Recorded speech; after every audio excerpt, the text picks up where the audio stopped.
Hello, fellow miners, and welcome to another episode from Spice Mines Gaming. You'll notice that we're not in our usual savannah right now. I'm in creative mode, in a flat world. Today's episode is going to be all about pumpkin pies. Now, I've mentioned before that my favorite dessert is pumpkin pie. In my survival series, the Savannah Survival, pumpkin pie is my primary food source. And so in this episode, I'm going to show you a low-tech, a high-tech, and a real-life, over in that chest, recipe for pumpkin pies. So let's get started with the low-tech. Low-tech pumpkin pie making is pretty simple. If I could find my gate, right here. All right, got lost. All right, so you need pumpkins. And so the recipe essentially is pumpkins, sugar, and egg. So you make you a couple rows, and you can put them side by side. Instead of pumpkins and sugar, you could do pumpkins and then sugar and sugar. But here's a basic way of making a pumpkin patch, and then sugar cane. And then over here we have chickens. Just put a whole bunch of chickens in there and just collect the eggs. And then just kind of demonstrate here. I'll grab a pumpkin, I'll grab a sugar cane, and I threw an egg, but there's an egg. We'll run over here to the shed, and you see, this is for making pumpkin pies. So we'll just go ahead and make that into sugar, make a pumpkin pie. Boom. Just like that, we made a pumpkin pie. That's a low-tech way. So let's go into this building over here and take a look at a high-tech method. Now, all of these methods are, I'm pretty sure, on YouTube, and they're nothing new.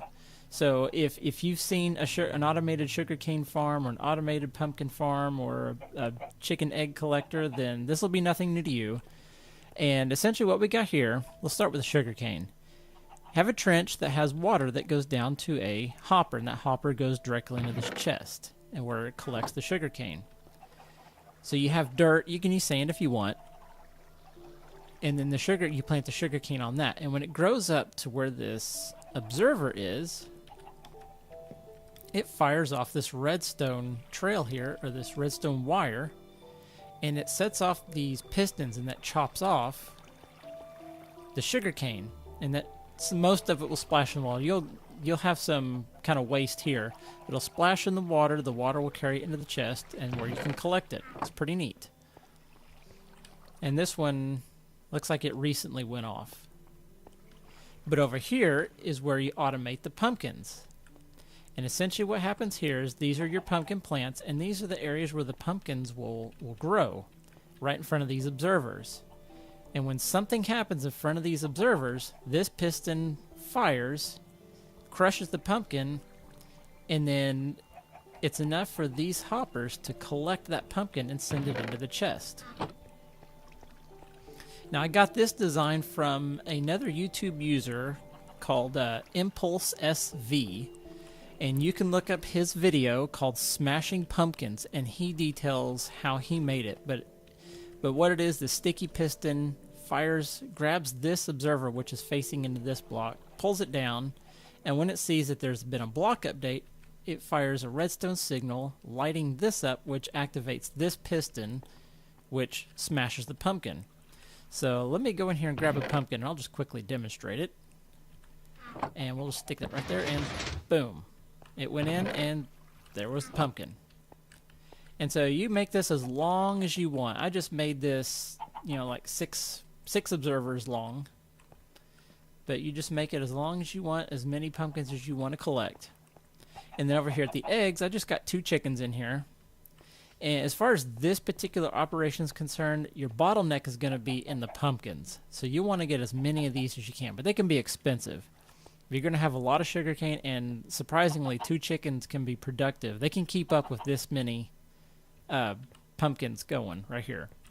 So as you can see, they're producing eggs, and what happens is under this carpet there's a bunch of hoppers. Each row of hoppers leads to this row here, and this row all leads down to this chest. So when they lay an egg onto this carpet, the hopper picks it up and then takes it into this chest. It's pretty easy. You just come over here and you grab your eggs. You grab, don't throw them on the ground. You grab your pumpkins, and I keep doing the wrong thing. Sorry. Let's do this right. I need one pumpkin. There. And then you come over here, and then you grab your sugar cane that you want. Come to your crafting bench. Make your sugar. Make your pumpkin pie. Just like that. And now, let's go look at a real life pumpkin pie recipe. Right here, the secret pumpkin pie recipe. It's not really secret.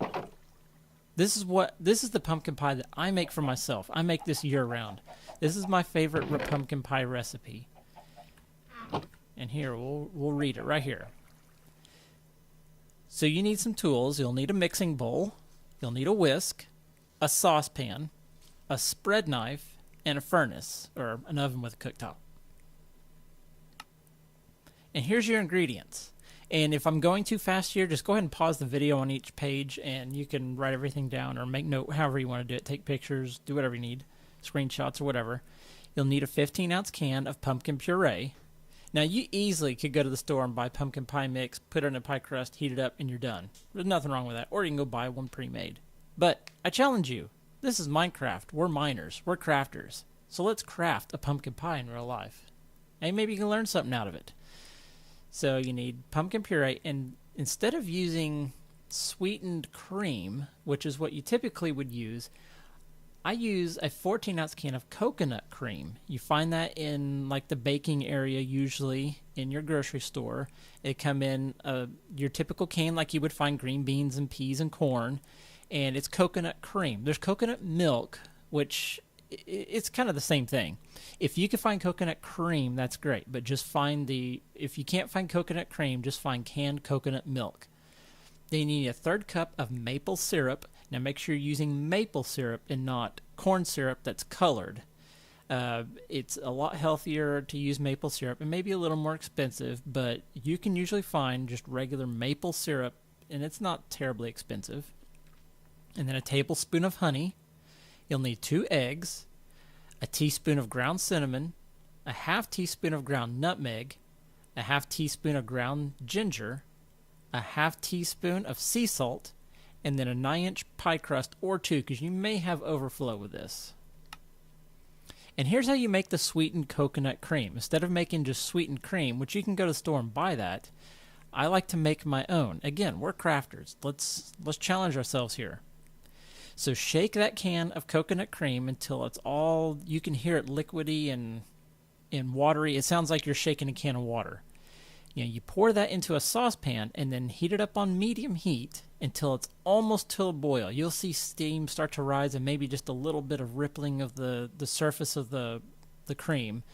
At that point, stir in the maple syrup. Now if we go back, that was 1/3 cup of maple syrup and the 1 tablespoon of honey.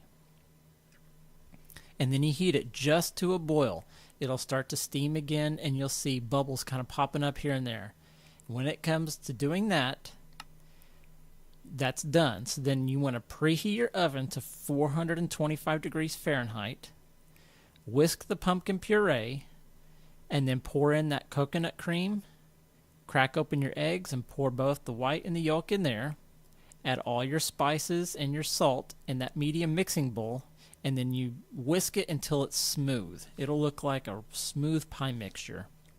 Then you pour that mixture into a crust or 2, and use a second crust if needed. Then you bake that at 425 degrees for 15 minutes. After 15 minutes, don't take it out, just reduce the heat of your oven to 350 degrees Fahrenheit. Then set yourself a timer for 45 minutes.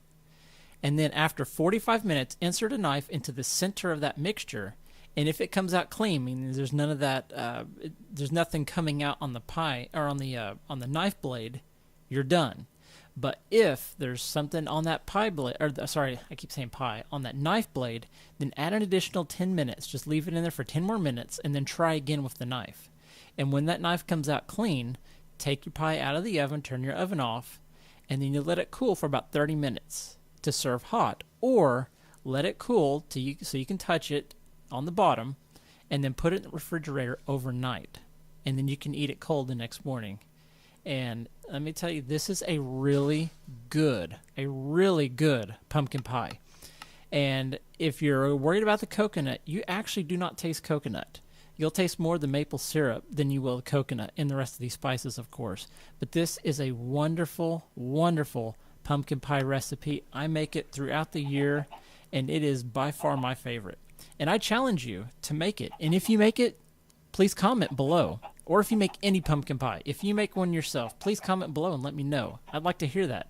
And if you want, send me a picture. My Twitter is @SpiceMinds. You can tweet me a picture of your pumpkin pie, and that would be fantastic. I'd love to see it. But at that point, this episode is over with. This was a pretty straightforward and easy episode. Just made some pumpkin pies. It's time to wrap up this episode. If you like what you saw, please tap or click the like button, and don't forget to subscribe so that you don't miss out on future episodes. Thank you very much for watching, and have a wonderful, wonderful day. Goodbye.